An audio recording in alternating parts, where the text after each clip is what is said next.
Jujur saudara, jujur aja.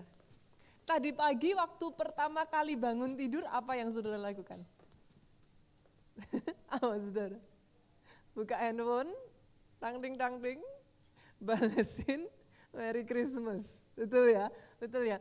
Just fun fact saudara, just fun fact. Pesan SMS pertama, ternyata saudaraku, pesan SMS pertama yang pernah dikirim bertahun-tahun lalu, waktu itu masih dengan layanan Vodafone, pesan pertama yang dikirim ternyata adalah ucapan Merry Christmas, saudaraku. Hari ini saya berdiri di tempat ini mewakili gembala sidang dari gereja ini, Gereja Keluarga Allah, mengucapkan kepada setiap saudara Merry Christmas, Selamat Natal, sukacita, damai, sejahtera Natal ada atas kehidupan saudara. Boleh saya dengar tepuk tangan yang meriah dari tempat ini? Dan by the way saudara, berbicara tentang Natal saudaraku, merayakan Natal sesungguhnya saudara, saudara merayakan kedatangan terang itu ke dunia. You celebrate the light that comes to the world. Itu sebabnya di dalam Yohanes pasalnya yang pertama, kalau saudara buka kita lihat yuk sama-sama ayatnya yang ke-6 sampai 9. Yohanes pertama ayatnya yang ke-6 sampai 9, datanglah seorang yang diutus Allah, namanya Yohanes. Siapa Yohanes ini?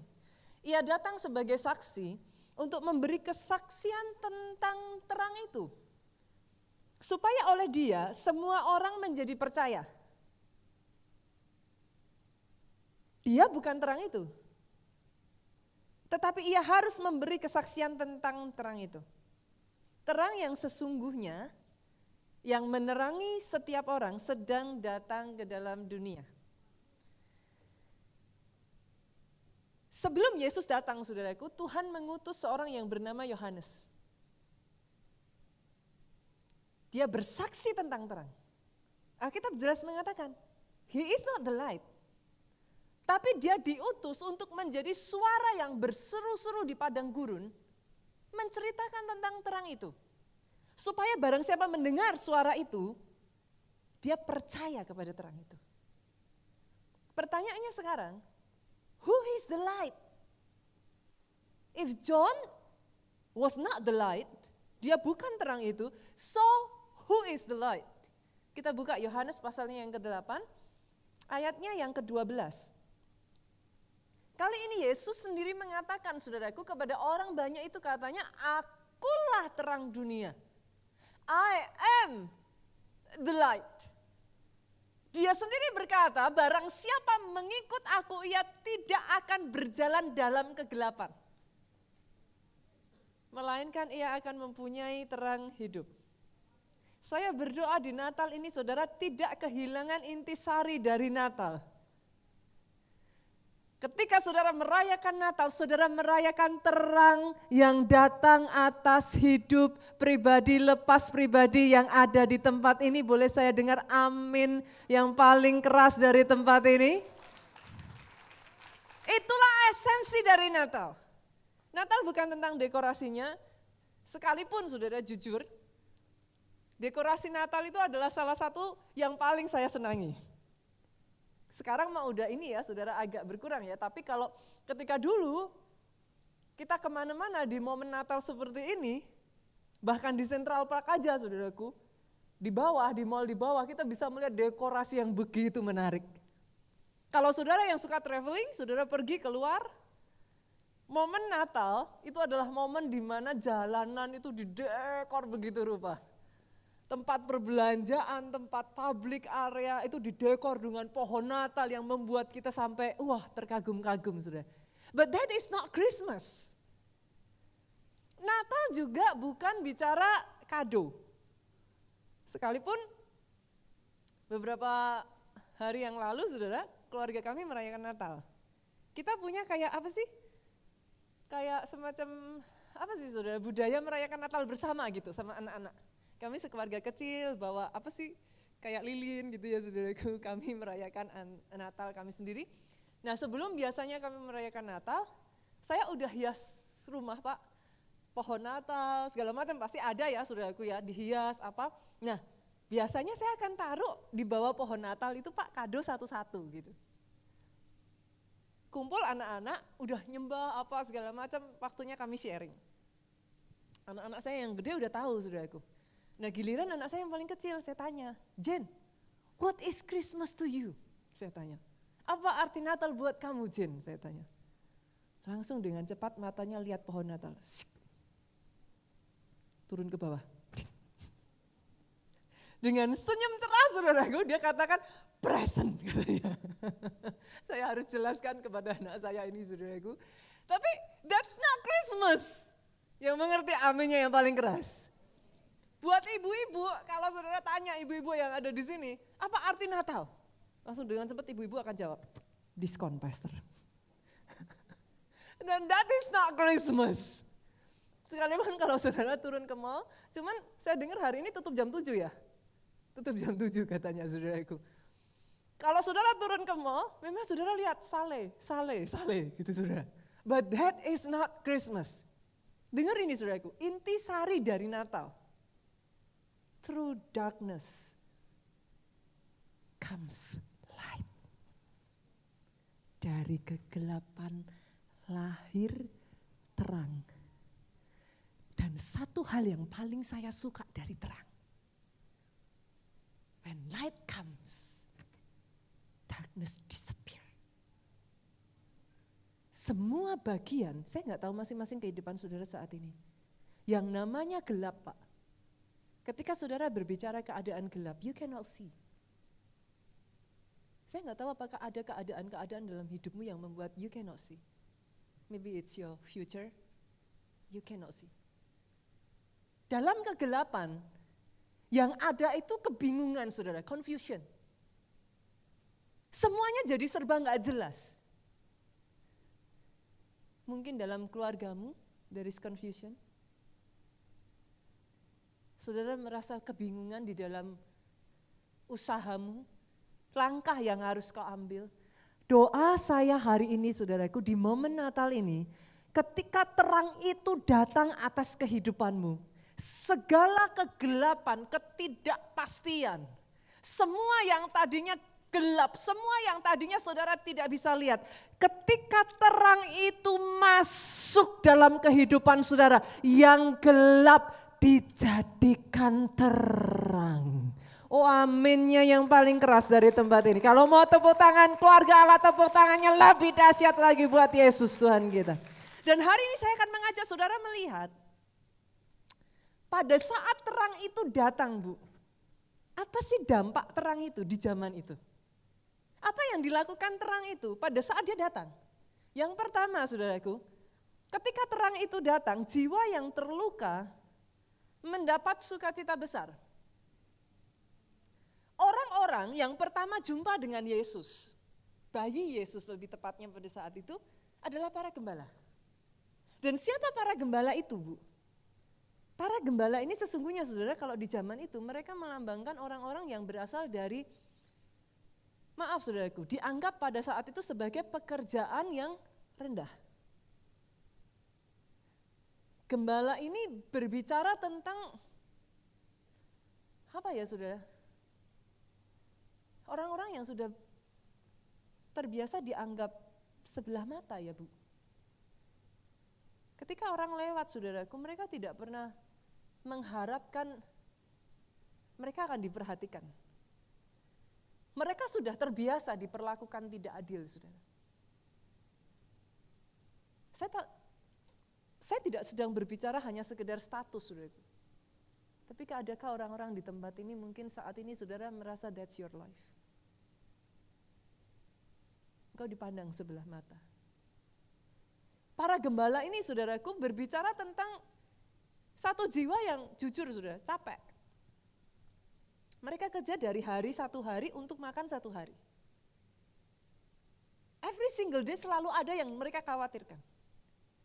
Di momen-momen seperti ini kalau ada di antara saudara, that's what you experience. Itu yang saudara alami.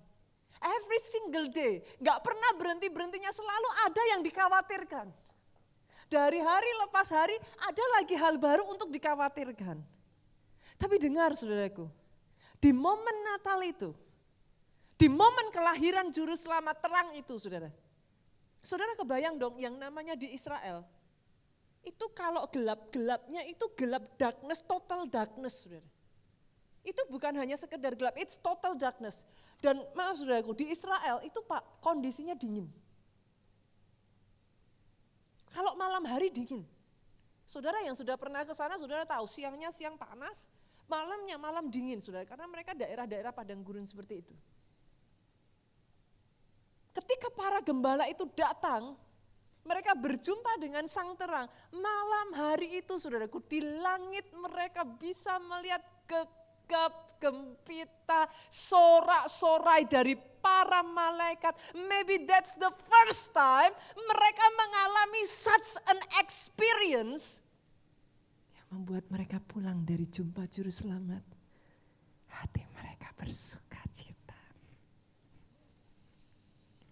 Kemarin malam saudaraku, saya mendapat satu WhatsApp dari salah satu pelayan Tuhan di gereja kita. Pulang dari gereja, cukup malam sudah dia WhatsApp saya. Pastor, tolong sampaikan terima kasih kepada Pastor Joe. Saya kaget saudara, saya katakan kenapa? Dia bilang, selama ini setiap tahun saya selalu merayakan Natal bersama keluarga. Tapi kali ini saya tidak bisa merayakan Natal bersama keluarga saya. Orang tua saya ada di kampung halaman. Kakak saya saat ini harus diisolasi. Demikian juga dengan kakak ipar saya. Mereka memutuskan untuk saya tetap ada di Jakarta dengan kondisi sekarang ini. Kami tidak bisa merayakan Natal bersama. Untuk sekian waktu ini, Pastor, yang ada adalah ketegangan. Saya benar-benar ada dalam keadaan yang kayak kita satu keluarga udah ini. Tapi kemarin dia mengatakan satu kalimat ini yang menyentuh hati saya, saudaraku. Kemarin pulang dari ibadah malam Natal, akhirnya Pastor, saya bisa tersenyum lagi. Doa saya, malam ini kau tidak pulang dengan kepala tertunduk. Doa saya malam ini engkau tidak pulang sama seperti kau datang. Engkau pulang membawa sukacita Natal yang baru. Engkau pulang membawa satu semangat yang baru yang daripada Tuhan. Doa saya apa yang terjadi pada saat itu, semua beban, semua luka ditanggalkan. Kau pulang dengan kelegaan. Once again, something that is simple, saudaraku. Bagi sebagian orang it doesn't matter. Tapi saya tahu di tempat ini ada orang-orang yang just to smile, it's so hard for you. Malam ini, saya berkatakan, setelah sekian lamanya kau bisa pulang dengan tersenyum kembali. Ini menjadi malam yang berbeda bagi saudara. Yang kedua saudaraku, ketika terang itu datang, beribu-ribu tahun yang lalu, dampak yang kedua, yang mandul jadi bisa punya anak. Masih ingat kisah dari Zakaria dan Elizabeth, saudara? Puluhan tahun loh Pak. Dia pengen punya anak, but simply cannot, gak bisa. Puluhan tahun. Kalau saudara berkata, mungkin, I don't know, pada zaman itu saudaraku, seorang yang tidak bisa punya anak dianggap orang yang berdosa. Mereka hidup di zaman yang berbeda dengan saudara. Saat ini kita mengerti saudaraku. Tapi di zaman itu, seorang wanita yang sampai tidak bisa mengandung dianggap wanita yang terkutuk, saudara. Dikutuk, tidak ada perkenanan Tuhan atas hidupnya. Zaman sekarang kita sudah mengerti. Ada faktor-faktor kenapa tidak bisa mengandung. Kadang bukan dari wanitanya, bisa jadi dari prianya. Tapi di zaman itu, saudaraku, enggak begitu. Saudara bisa membayangkan bagaimana Elizabeth, saudaraku, bergumul di tengah kaumnya. Saya bisa membayangkan bagaimana Zakaria kadang bertanya-tanya di dalam hatinya, Tuhan kurang apa aku? Zakaria bukan orang biasa loh saudara. Saudara harus tahu mereka lahir dari keluarga Levi. Sakaria ini bukan hanya sekedar imam, dia imam besar, saudara. Hanya terah tertentu saja yang bisa menjabat sebagai imam besar pada zaman itu. Kadangkala saudara dalam hati kita pun sama. Pastor, I already do everything. Saya sudah puasa, saya sudah lakukan semua yang sudah diharuskan, dikhotbahkan, I do it all. Tapi berapa banyak dari saudara apa yang kau doakan bertahun-tahun kau belum terima itu. Sampai di titik tertentu saudaraku. Saudara sudah ada di titik yang sama seperti Sakaria. It is impossible. Tapi bolehkah saya hari ini membawa satu kabar baik buat saudara? Natal adalah momen keajaiban terjadi. Hari ini saya berdoa saudara. Engkau yang tadinya sudah berpuluh-puluh tahun, apa yang jadi doamu? Engkau sudah berjuang, pastor saya gak kurang-kurang, saya sudah pelayanan, saya sudah apapun itu sudah pondok Daud, saya sudah sungguh-sungguh, saya ikut komsel, saya puasa. Satu demi satu saudara sebutkan. Yet, tidak kunjung datang. Tapi malam ini saudara, malam ini. Engkau yang percaya, engkau yang terima firman ini untuk engkau. Keajaiban terjadi atas hidup saudara malam hari ini. Apa yang jadi pergumulanmu, apa yang jadi seruanmu. Malam hari ini terima saudaraku. Momen di mana terang itu datang adalah momen keajaiban. Dan yang ketiga saudara, yang ketiga.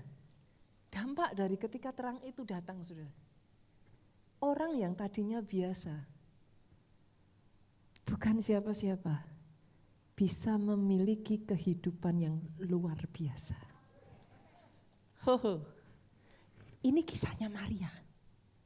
She is just an ordinary girl, Pak. Dia orang biasa-biasa, wanita lugu, wanita desa, saudaraku.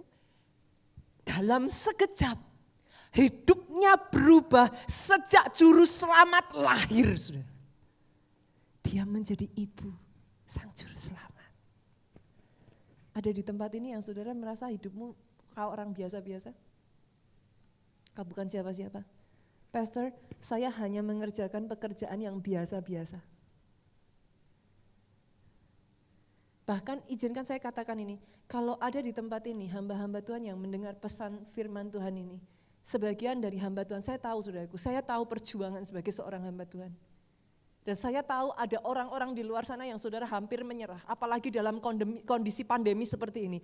Hamba-hamba Tuhan di luar sana, kalau kau dengar pesan firman Tuhan hari ini, yang biasa diubah jadi luar biasa.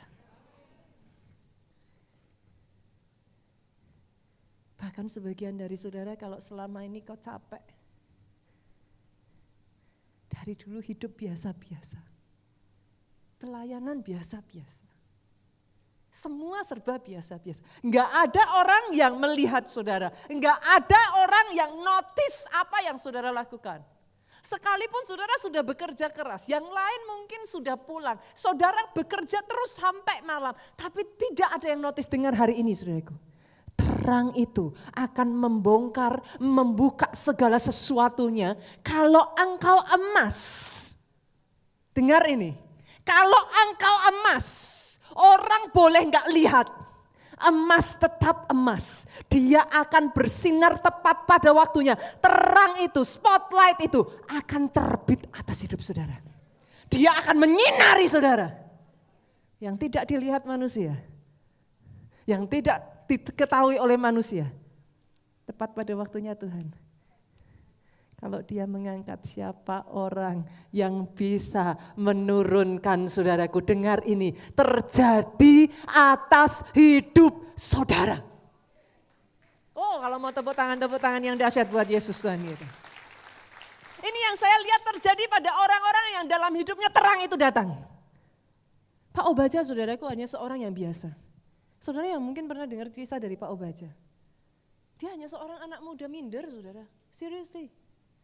Pak Obaja itu pernah bercerita sama kita anak-anak ya saudaraku. Karena satu penyakit, dia tuh sampai, maaf saudara, kepalanya itu semua bulu-bulu yang ada di tubuh itu rontok. Sebagian dari saudara berpikir, Pastor, bukannya kalau zaman sekarang kita lihat orang, maaf saudaraku, gundul, kan keren. Saudara ngerti yang saya masukkan ya? It's okay, itu keren gitu. Kita nggak menganggap, maksudnya kalau sampai gundul pun it's okay. Zaman sekarang orang kalau sampai gundul pun juga keren kok Pastor. Saudara nggak bisa melihat dengan cara itu saudara. Penyakit yang diderita Pastor Obaja waktu itu tuh bukan langsung kepalanya gundul sekalian, enggak Pak. Maaf saudaraku, itu tuh kayak dari pulau dan benua gitu saudara. Jadi itu bukan yang gundul, maksudnya, oh sorry Pak, Bapak ada di depan gitu. I'm so sorry. Itu keren, bagi saya pun saya melihat itu sebagai sesuatu yang keren. Kalau zaman itu Pak Obaja saudaraku, itu posisinya maaf saudara, itu sebentar nanti pita di sebelah sini. Dan itu literally saudara, itu membentuk semacam pulau. Jadi bukan yang langsung gundul saudara, itu benar-benar kayak lubang sini, lubang sana. Sampai Pak Obaja itu pernah dia bercerita saudara, kita waktu itu kumpul anak-anak ya, maksudnya kita tanya kenapa sih Pak kok, maksudnya kayak gitu bisa membuat malu tuh di mananya gitu. Dan dia bercerita saudara dengan kondisi yang seperti itu, jadi itu kayak di mana lubang-lubang kayak gitu saudaraku, pita seperti itu. Kenapa, mungkin sebagian dari saudara tanya, kenapa gak sekalian digundul? Karena takut gak tumbuh saudara. Jadi dibiarkan rambutnya sekalipun dengan kondisi yang begitu. Nah setiap kali Pak Obaja ke sekolah, dia akan pakai topi. Saudara tahu dong rasanya jadi ABG? Kan? Posisi dia pakai topi saudaraku, dia berusaha menutupi kondisi yang pita seperti itu saudaraku. Dia berjalan dari belakang, itu ada teman yang nakal saudara, topinya diangkat, dilempar saudaraku, dan itu menjadi ketawaan satu kelas. Sejak saat itu saudaraku, Pak Obaja jadi orang yang sangat minder sekali. Dia sampai pernah bercerita saudara, kalau ada tamu datang ke rumah, dia akan sembunyi di belakang meja saudara. Kebayang gak sih saudara, orang seperti itu? Can he stand in front of the pulpit? Bagaimana dia bisa menghadapi orang ribuan bahkan ratusan ribu berdiri berkhotbah di depan mimbar? Sejak Pak Obaja jumpa dengan sang terang itu, hidupnya tidak pernah jadi biasa. Siapapun saudara, I don't care. Engkau orang biasa-biasa, I don't care. He's not looking for someone extraordinary. He is God, come on. Ketika dia hadir saudaraku, He will make you extraordinary. Doa saya, Natal ini menjadi momen Tuhan mengubah orang-orang yang biasa jadi luar biasa. Kalau mau tepuk tangannya lebih dahsyat lagi buat Yesus Tuhan kita. Yang keempat saudara, apa yang terjadi ketika terang itu datang? Orang berdosa mendapat pengampunan. Mendapat keselamatan saudara. Ini kisah orang Majus, saudaraku. Saudara harus ingat bahwa orang Majus itu bukan orang Yahudi. Mereka bukan orang yang menyembah Yahweh. Tapi mereka jumpa terang. Mereka jumpa bayi Yesus.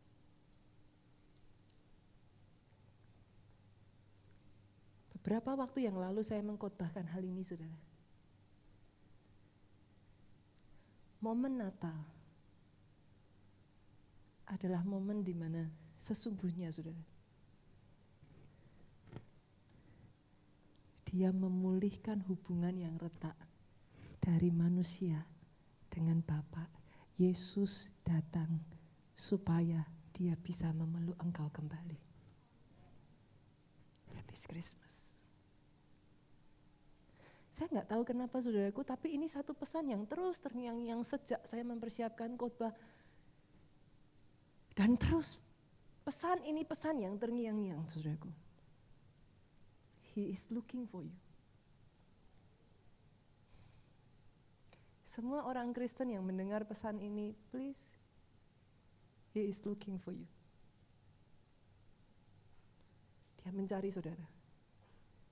Berapa banyak dari orang Kristen di waktu-waktu ini saudaraku, bukan hanya saudara tidak lagi beribadah onsite, tapi saudara meninggalkan ibadahmu.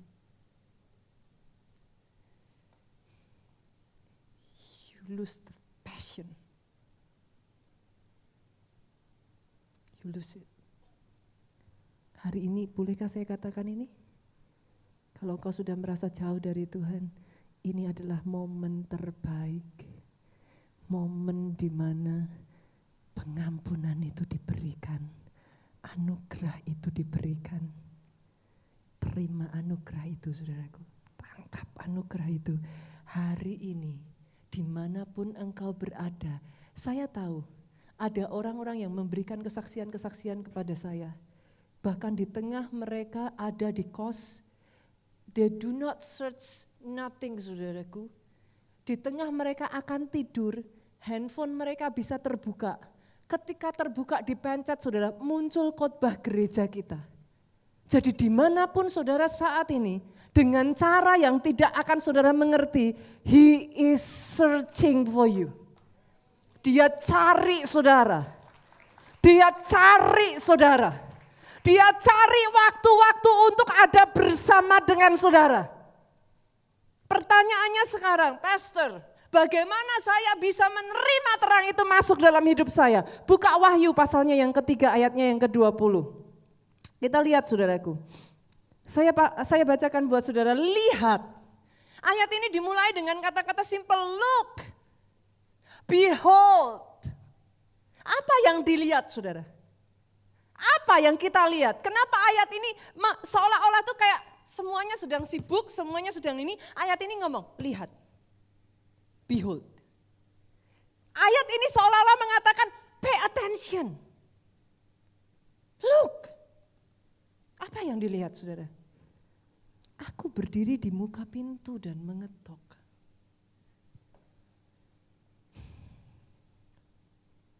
Dia ngetok loh saudara. Dia mengetok. He knows your condition. Dia tahu kondisimu. He's knocking.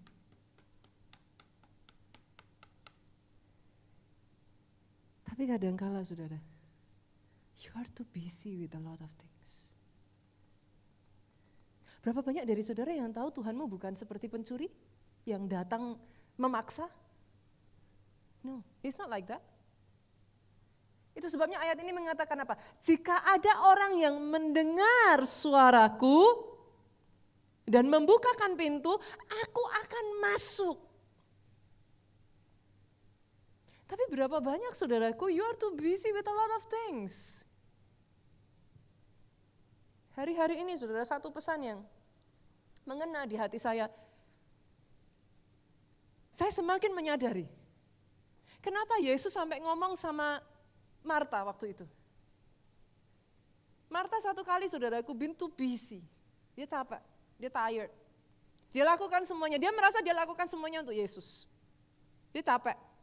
Dia datang sama Yesus, dia ngomong, Tuhan, lihat tuh Maria, enak-enak.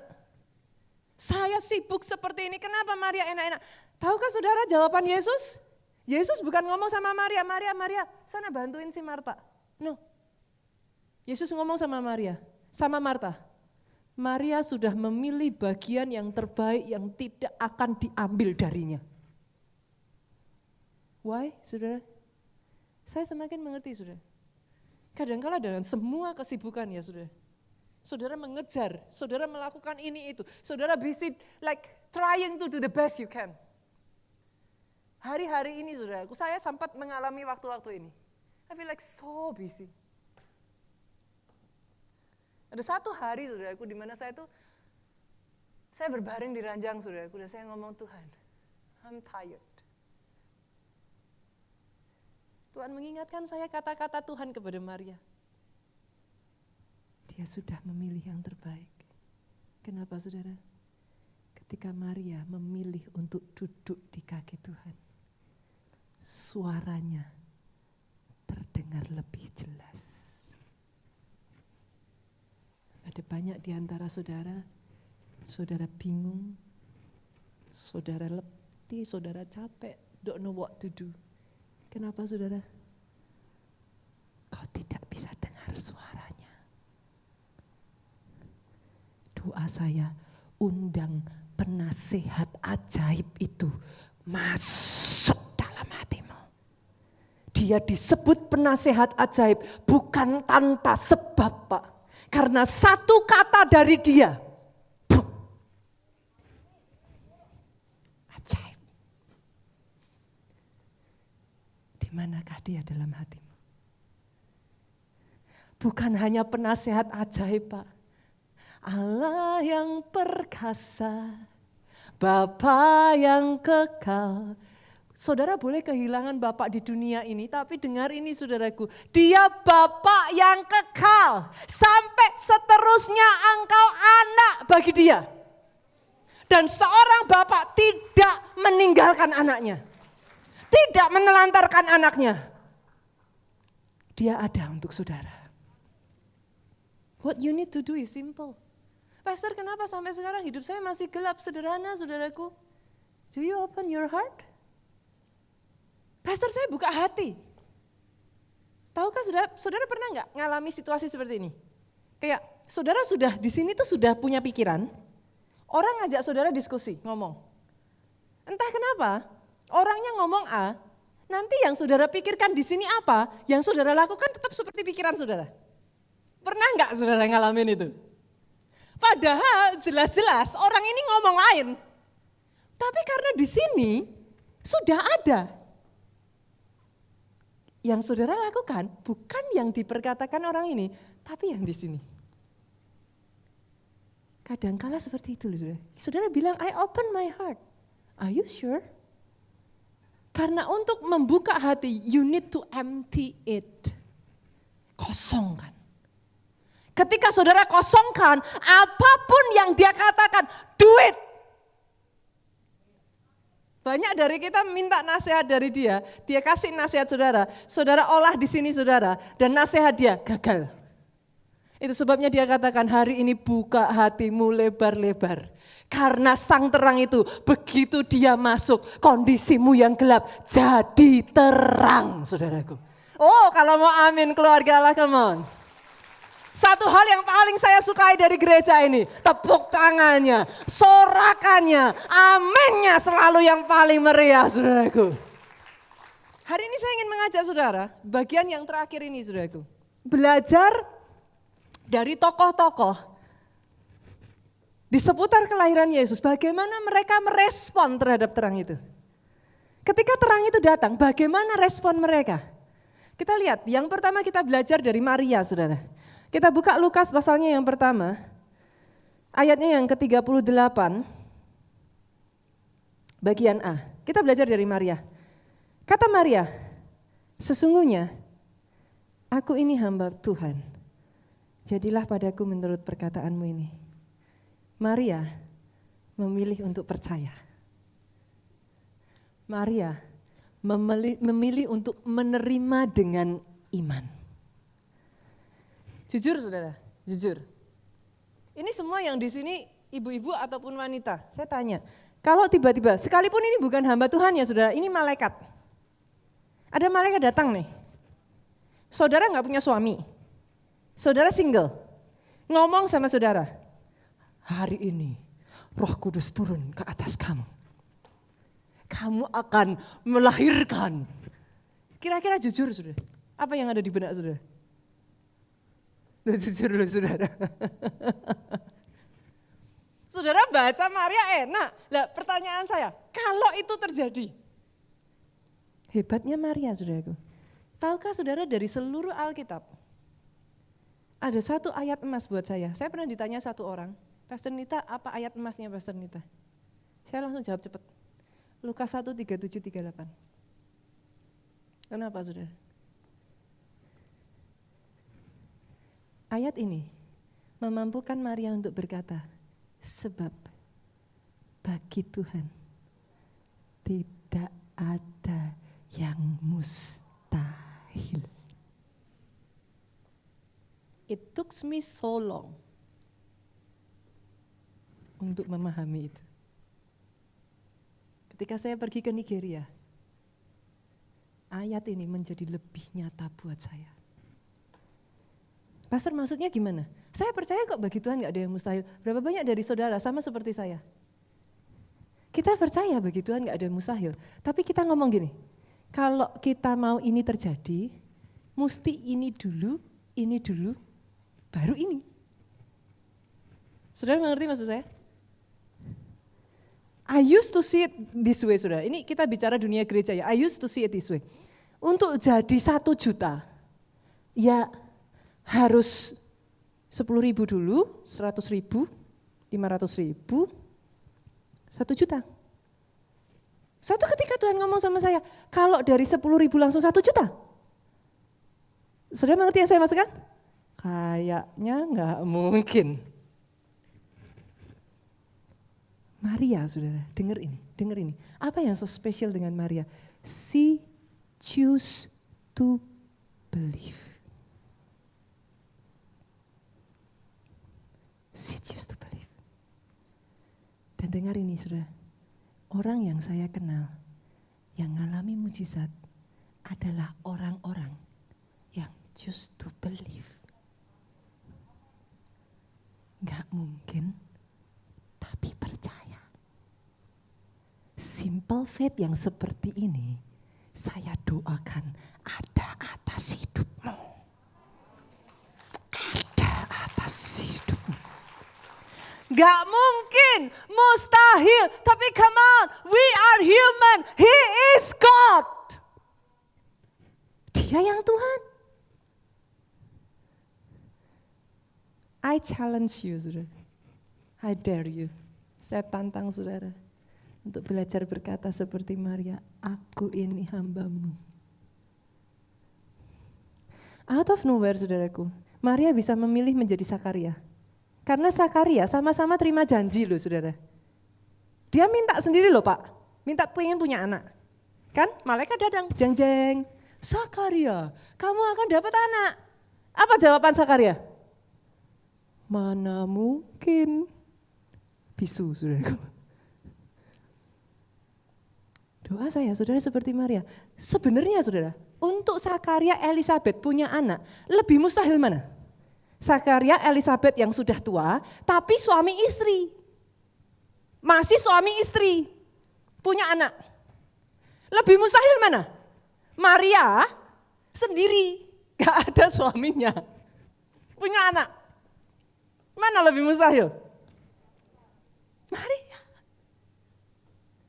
Memang Sakaria Elisabeth sudah tua, tapi masih ada suami istri. Maria itu mustahil sudah. Tapi hari itu juru selamat bisa lahir, terang bisa masuk. Kenapa, saudaraku? Ada seorang sederhana, wanita muda sederhana yang memilih untuk percaya. Kabar baiknya, saudaraku, ketika terang itu masuk, dia bukan hanya bercahaya untuk satu orang. Ketika terang itu masuk, dia bukan hanya menyinari satu orang. Ketika terang itu masuk, dia bercahaya untuk sekelilingnya. Itu sebabnya firman Tuhan berkata, 1 jiwa diselamatkan, seisi keluarganya diselamatkan. Itu yang terjadi atas hidupmu. Terang itu bercahaya bukan hanya atasmu, atas orang di sekelilingmu. Yang kedua, kita belajar respon dari Elisabeth, saudara. Apa respon Elisabeth? Lukas 1 ayat 41-45. Ketika Elisabeth mendengar salam Maria, melonjaklah anak di dalam rahimnya dan Elisabeth pun penuh dengan Roh Kudus.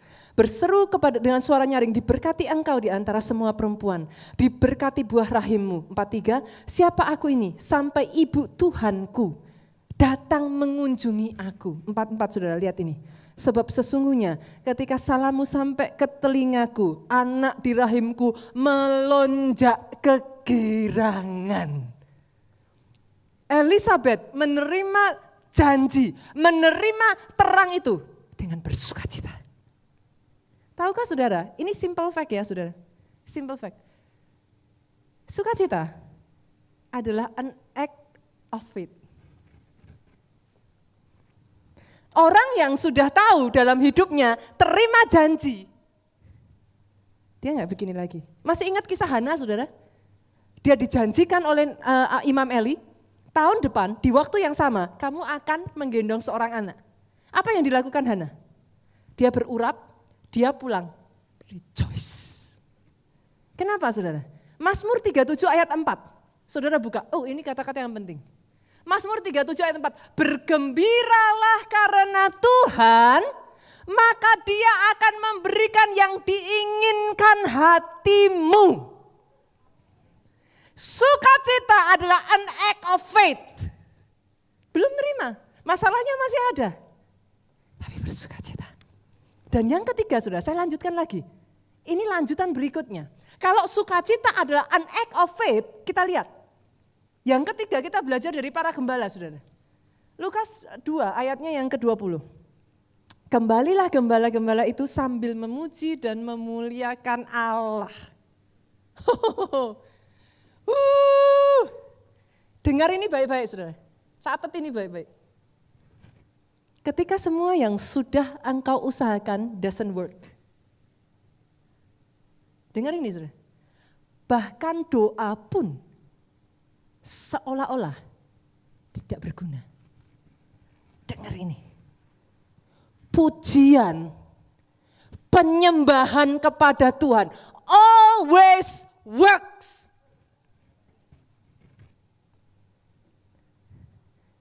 Masalahnya banyak orang gak lakuin ini. Untuk dia puasa oke. Untuk dia ini doa jam-jaman dia oke. Tapi untuk memuji-muji Tuhan dan mempercayai bahwa Dia yang bertindak, it seems so hard. Pujian, saudaraku, itu adalah tindakan iman dari hasil sukacita. Oh yes, bahkan di tengah situasi tidak memungkinkan, percaya saya ini sudah, dalam satu hal, this one always works. Dalam kondisi yang engkau belum melihat, engkau berkata, Jehovah Rafa, Allah yang menyembuhkan, Jehovah Jireh, Allah yang mencukupi, Jehovah Nisi, panji keselamatan, Jehovah Shalom sang damai. Bahkan ketika situasimu tidak memungkinkan, keluargamu sudah berantakan, engkau tetap memuji-muji Tuhan. Karena kau tahu Dia yang berperang gantikan engkau. Dan dengar ini kabar baiknya saudara. Tuhan yang terikat pada perkataannya. Sepakat ya untuk yang ini ya, kita sudah pernah belajar. Itu sebabnya Alkitab berkata, langit bumi boleh berlalu, firman-Nya tinggal tetap. Kenapa? Dia bound terhadap perkataannya. Dan salah satu yang dia katakan sudah, pada saat saudara dan saya memuji Dia, Dia hadir. Come on. Pada saat saudara dan saya berkata, come on Lord, Engkau Jehovah Nisi. Engkau yang berperang bagi aku. Aku percaya Tuhan. Enggak bisa tidak, Dia hadir. Ketika Dia hadir, berapa banyak dari saudara tahu? Dia tidak pernah hadir dengan tangan kosong. Sekali Dia hadir, something is about to happen. Itu sebabnya penuhi hidupmu dengan pujian.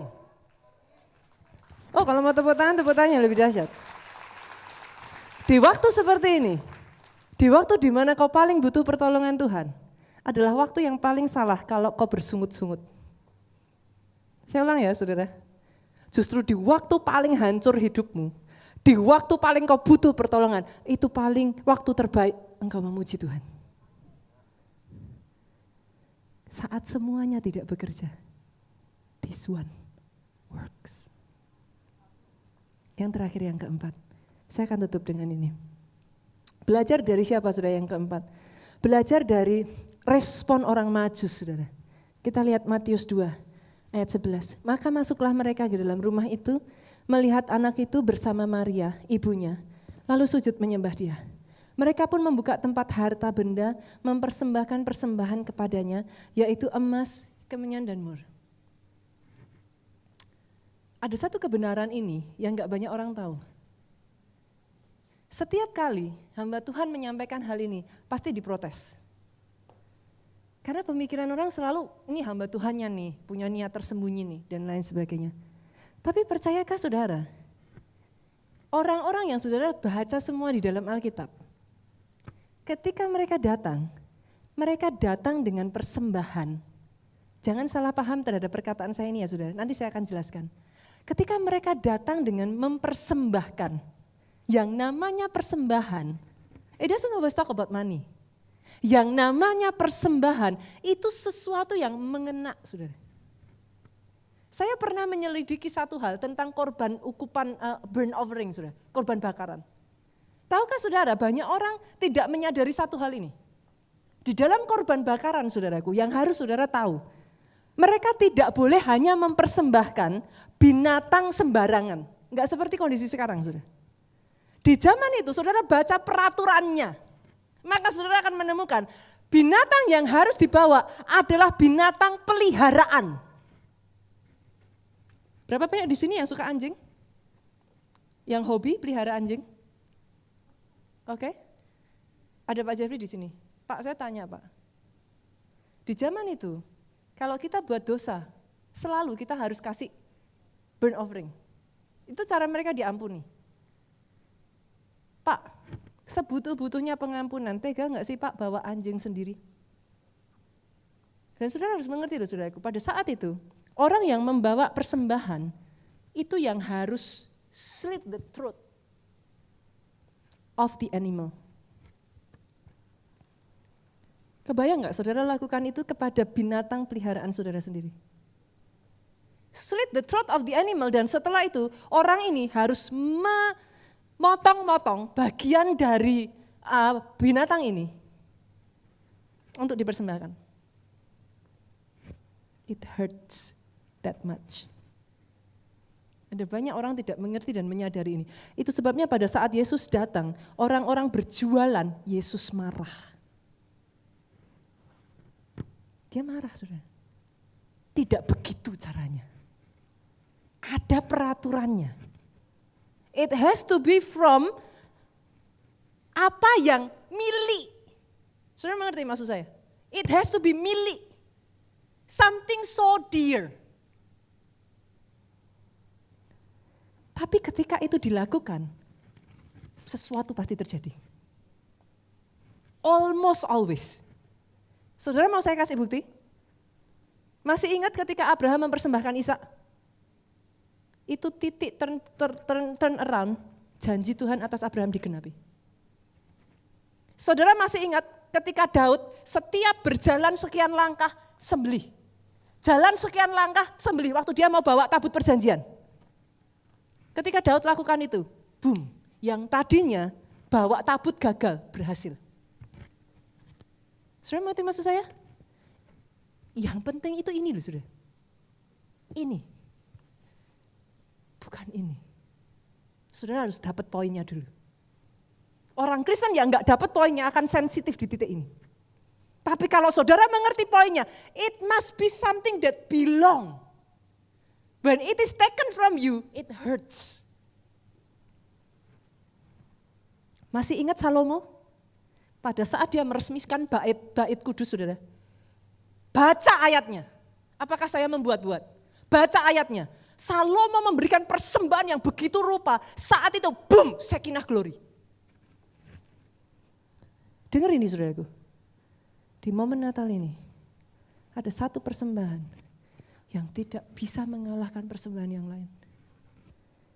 Hidupmu.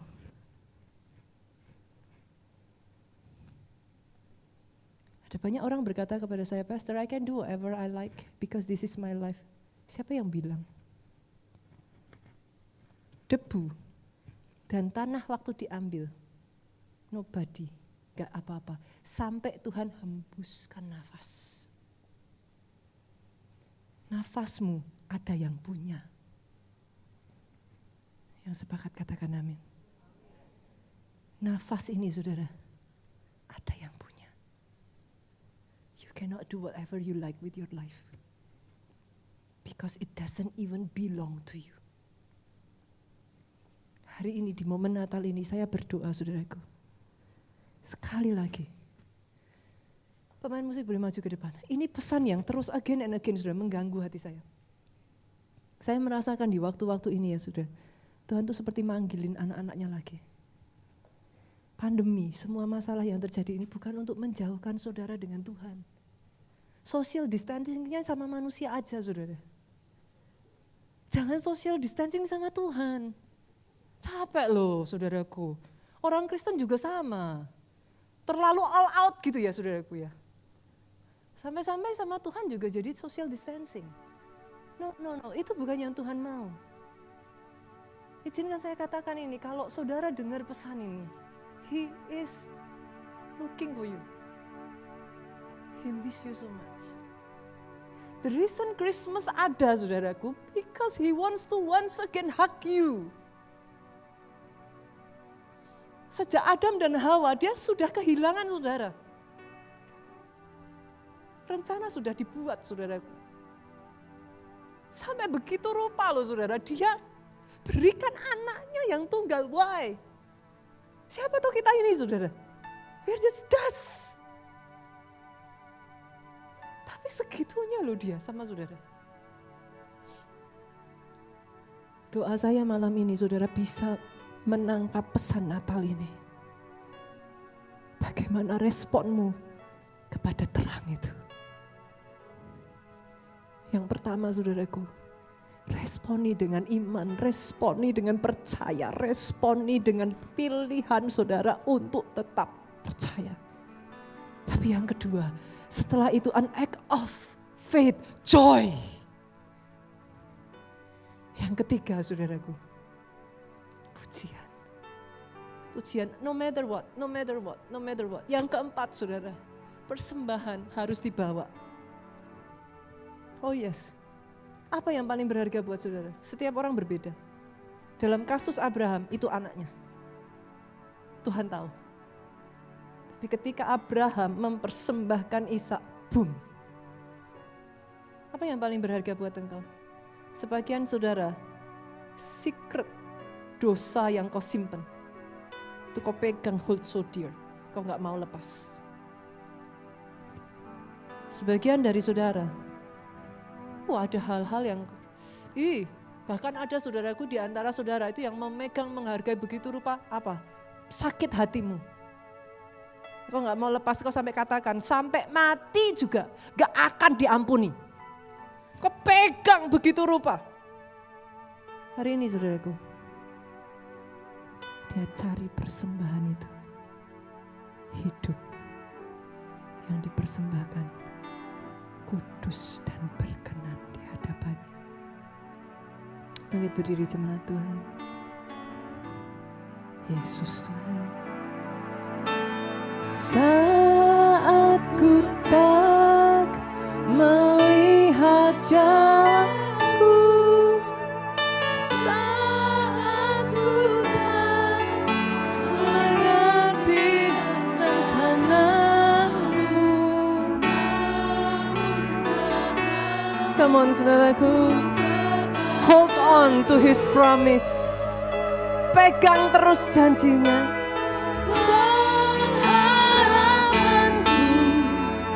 Hanya padamu. Jemaat saja yuk, sama-sama yuk. Saat ku tak melihat saat ku tak mengerti rencanamu. Engkau dengar Tuhan satu demi satu. Engkau dengar seruan mereka ini Tuhan. Pengharapanku. Teman bersama-sama saudaraku pujikan lagu ini, katakan. Hatiku percaya.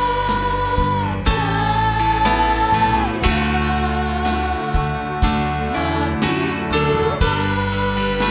Lord, I trust you. I trust you.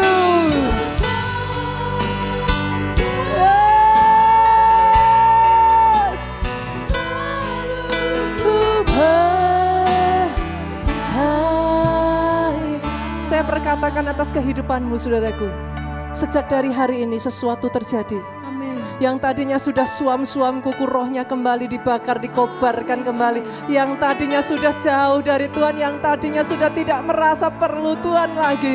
Kembali hati, kasih mula-mula itu dipulihkan kembali. Yang tadinya sudah bahkan meninggalkan Tuhan, dikembalikan. Ingat ini saudaraku, bertahun-tahun yang lalu saya katakan ini dan saya akan katakan lagi, you are a spiritual giant. Yes, amen. Jangan tunduk pada masalahmu. You are not created like that. Saudara tidak diciptakan untuk kalah. Itu sebabnya dia menyebut engkau lebih dari pemenang. Engkau lebih dari pemenang. Masalah boleh ada. Orang Kristen dengar ini, engkau lebih dari pemenang. You are spiritual giant. Engkau tidak ditakdirkan kalah dari masalah. Malam ini saudaraku ambil satu keputusan. Dia Tuhan. Betul aku manusia, betul manusia terbatas, betul manusia punya batasan. Tapi dia Tuhan. Sama seperti Maria malam ini katakan, saudaraku, aku ini hamba-Mu. Jadilah kepadaku sesuai dengan kehendak-Mu. Sebab bagi Allah tidak ada yang mustahil. Kayak bisa berdoa, roh saudaraku, angkat suaramu.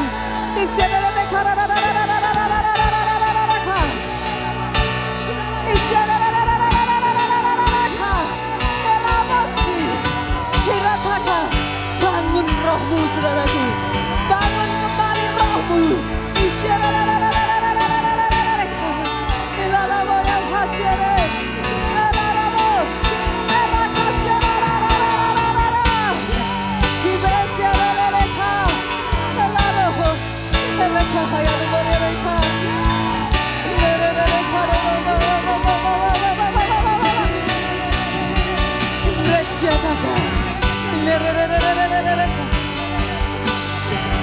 Walk your way, oh God. Walk your way, oh Lord. Walk your way. Isyarare, isyarare. Hatiku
kedua tanganmu saudaraku. Diberkati engkau oleh Tuhan. Amin. Diberkati keluar masukmu. Amin. Diberkati keluargamu. Amin. Apa yang dikerjakan tanganmu, usahamu, bisnismu, pekerjaan, karir, studimu, dibuatnya berhasil. Amin. Saya berdoa anugerah panjang umur Yes. ada di tangan kananmu. Amin. Masa depan gilang gemilang, sehat sesehat-sehatnya di dalam nama Yesus.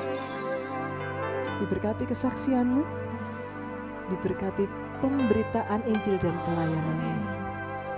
Pulanglah saudara dengan membawa sukacita, damai sejahtera daripada Allah Bapa, cinta kasih Yesus Kristus, persekutuan dengan putranya, sekarang sampai selama-lamanya. Kau yang diberkati katakan bersama dengan saya.